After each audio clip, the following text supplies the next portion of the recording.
Shalom. First and foremost, I want to give all praises, honor, and glory to Yahweh, Bahashem, Yahweh Shah, Bahashem, Rakah Kodash, and double honors to the elders and apostles of Great Millstone, who rule well, and peace, love, and salutations to the hopeful elect. This is your brother Dawa from the Men of Valor Camp here in Greenville, South Carolina, coming back with another video in sincerity and in truth, and Lord willing, it can be edifying. I have a TikTok I'm going to play. I haven't seen too many other reports coming in as far as what's going on over there in China.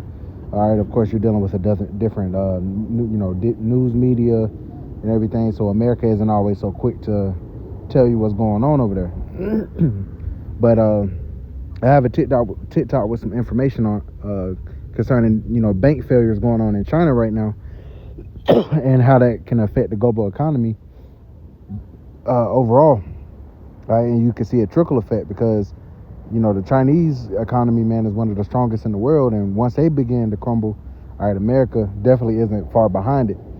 We've been having our own bank failures over here on this side, but you have the FDIC, which is like basically insuring everybody's money. They've been keeping saving a lot of these banks from going under. All right, you had all this type of quantitative easing going on with the stock market, pumping money into the economy, and this was money that was printed, all right, fiat currency that was printed, which further devalues the U.S. dollar. All right, so if you have this going on in China, all right, you're definitely going to see it go on here. When it goes down here, all right, this place is going to be absolutely done. All right, and I wanted to start out with Jeremiah 51 and getting right into it, and because this place isn't going to be healed. All right, now Babylon is a byword, so to speak, that is speaking about America. Okay, America is known by many different names, or titles in the scriptures. All right, and we use, of course, spiritual discernment. But this right here in Jeremiah the 51st chapter, this is speaking about this modern Babylon, all right, the virgin daughter of Babylon that's going to be destroyed.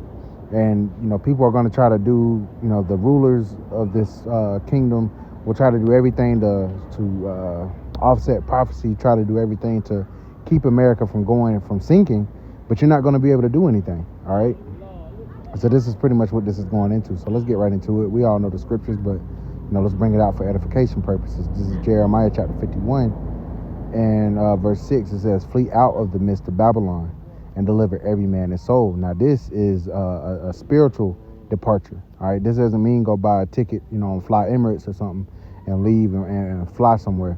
All right, because judgment is going to befall the entire earth, but the focal point of the judgment and the deliverance is going to be America, Babylon the Great. Right, but right now we're to spiritually depart. This is hey, think about Micah the 2nd chapter and the 10th verse. "Arise ye and depart, for this is not our rest, for it is polluted. It surely will destroy you, even with a sword destruction," roughly paraphrasing. So we don't look at Babylon the same way you people do, as a salvation, as somewhere to grow old at. All right, this is that last generation. We see things are moving. All right, we're saying, hey, Lord willing, there's not even an election, but if it is, there's going to be so much turmoil behind it, and you have famines going on. You got these different pestilences, bird flu outbreaks, all these different things going on. So America, is definitely on his way, on his last leg. So we're supposed to flee out of this place as far as spiritually. It says, "And deliver every man his soul, be not cut off in her iniquity, for this is the time of the Lord's vengeance. He will render unto her a recompense." So this is the time where the Lord is about to finally judge this place, man. And when the Lord judges this place, he's going to kick the rulers out of power, and he's going to set his people back on high, right?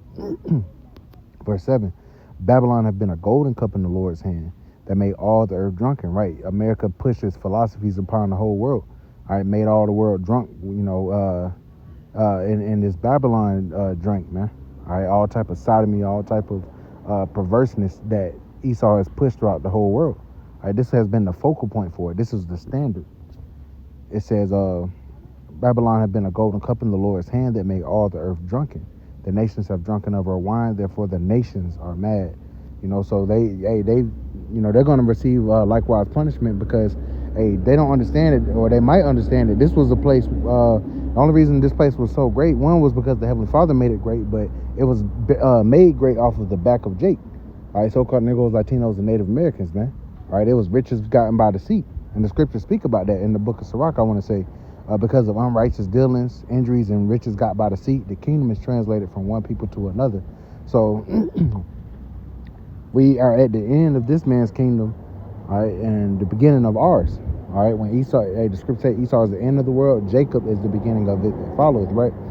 So we see that the Lord is bringing this place down, all right, and China is one of the main places to look at, especially financially. And if they're dealing with bank runs now, it's only a matter of time before it goes down here. And there could be a black swan event or anything that goes down over here and completely cripples this economy, and they're going to have to introduce a new system. All right, you know, they're going to have a social credit system. They're going to introduce that charagma. They're going to do away with this fiat currency, and we need this to happen in order for the next stages of prophecy to be fulfilled. It says, verse 8, Babylon is suddenly fallen and destroyed. Howl for her, take balm for her pain. If so be, she may be healed. And this is the Lord being facetious right here, basically poking fun at America, because there's nothing that America can do to save itself from the pending judgment. All right, but take balm for your pain. All the, you know, your economic woes, your morality decreasing and everything and declining. All right, take balm for it. Try to introduce different things. You know, you ain't gonna be able to do nothing to save this place. It said, if so be, she may be healed.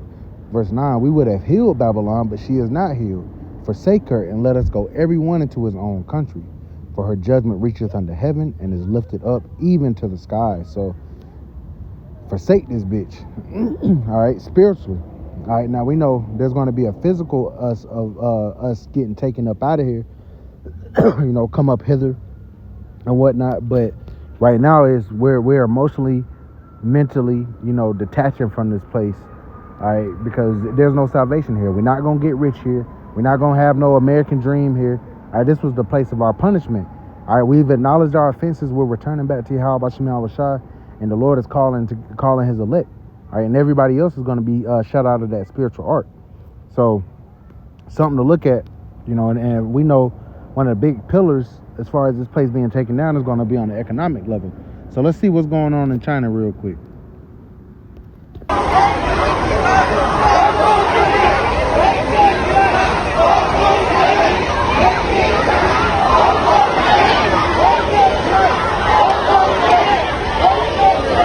That was the site outside of China's most recent bankrupt bank, the Jiangxi Bank of China. And I wish I could say that this was the first bank that we've seen in China go completely insolvent, but it's not. Because as you can see right now, the banking sector for China is facing an all-out massive crisis where in just 1 week, 40 of their banks have completely disappeared. I have to repeat that.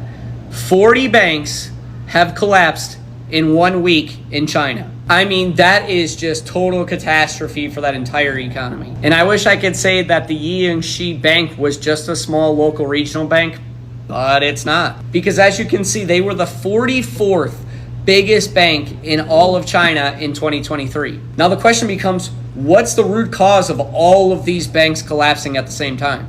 And as you can see, that China's smaller banks were already struggling with bad loans and exposures to the ongoing property crisis. And it gets even crazier than that when you look at these numbers. Because as you can see, some 3,800 such troubled institutions exist. They have 55 trillion won, which is 7.5 trillion US dollars in assets, which is 13% of the total banking system that have been mismanaged and accruing vast amounts of bad loans. $7.5 trillion. Wow. And keep in mind that this isn't good for anything going on in the economy for China or the world as a whole. So how will this impact the United States banking system moving forward? The answer is it shouldn't impact it too much. And the reason why is because we have a checks and balances system that happens within our banks where every year there's government oversight that happens within these banks that gives them grades and tells them if they need to make corrections based on their risk management and how they're doing as far as how close to insolvency they are. So right now, I don't expect this to impact the United States too much, but seeing those numbers with the Bank of China, I'm expecting to see a lot more Chinese bank. Now that's where I'm going to have to disagree with them on that, because although it might not, as far as directly impacting American markets right now. Hey, America's banking system is just as poorly run, if not worse. All right, so if you're seeing this going on over there in China, which, like I said, I haven't seen any, major reports come out, and of course they might be trying not to make an uproar about it, but that's why you have these outlets like TikTok, you have outlets like Twitter and whatnot. That's people are gonna show what's really going on, and this guy's covering it. All right, so if it's happening in China, hey, I'm saying through the Spirit, it's gonna come to America. And when it comes to America, hey, it might be a black swan event that spirals this place out of control, but best believe the Lord is going to hit this place where it hurts. All right, the Lord is economic. As far as economically bringing this place down, it's a drawn out process. All right, but the Lord isn't going to prolong it forever. The Lord is going to allow this place to fall. They've already taken this place off the petrodollar. I mean, the U.S. dollar is no longer tied to the petrodollar anymore. Okay. It hasn't been on the gold standard for decades now. So there's nothing that's keeping this money afloat other than the fact that we're still buying and selling. All right, but when a black swan event happens, like a EMP or an internet outage or these damn banks, a bunch of money just comes up missing, people are going to panic. And that's going to spiral things out of control. All right, it's going to really kickstart Jacob's trouble. All right, and they're going to have this new system ready to be implemented. The old money is going to be done away with. And they're kickstarting this shit out with China. They're going to be over there hipping everybody. Hey, this judgment, this hour of temptation, like it says, is going to come upon the whole world to try them that dwell upon the earth. So, we know this is something that's coming everywhere. All right, you can't say that it's not that it's not going to have an impact over here. It will. It's going to have a trickle effect. Now, it might be happening going down over there a little earlier, but when it comes to America, the Lord is going to, hey, He's saving the best for last. So we, this is what's going on. Right? And we don't get too tied up into it. Hey, we ain't really got no money here any fucking way. All right, but you damn people that think you got substance, you're about to lose everything. And we're going to continue to trust in Yahweh Shem Yahushai. We're coming into the times where we're going to completely be able to detach from this system. We're going to finish off here. This is Isaiah chapter 10 and verse 20. And it shall come to pass in that day, right? What day is that? When, the Lord pulls the plug on this place, when, the grocery stores are no longer open, when we're no longer going to work, when we're no longer going to the devil for the one of all things, when all hell begins to break loose. And that day, it says that the remnant of Israel and such as are escaped of the house of Jacob, this is going to the elect. All right, because the Lord isn't dealing with all of Israel right now. There's an elect, which is Israel, but there's an elect of the elect. All right, it says, and such as are escaped of the house of Jacob shall no more again stay upon him that smote them. Meaning we're no longer going to be having to go to our oppressors for our livelihoods, man, but shall stay upon the Lord, the Holy One of Israel, in truth. See, the Lord is about to come through in major ways for brothers, man. All right, we're already starting to see it. All right, and best believe, even when famine is going on, the Lord said what? He's going to, his servants are going to eat. His servants are going to drink. His servants are going to dwell safely in that time. All right, but these people are going to be left out here without a hedge, man. All right, so it's only up for us from here. But we see something coming down the pipe very soon, man. We don't know exactly what day, but of course we're the watchmen, so we watching not only just on a nationwide scale, but on a global scale. All right, this is happening in China. Of course, the average person, the average American, ain't thinking about what's going on in China right now. All right, but these are the beginning moments of a full economic meltdown on a global scale, and they're going to introduce that new world system. So just want to bring this out. Lord willing, is edifying. I want to give all praises, honor, and glory to Yahweh Bahashem, Yahweh Shah Bahashem Makakodash, and double honors to the elders and apostles of Great Millstone who rule well. Peace, love, and salutations to the hopeful elect. Till next time, shalom.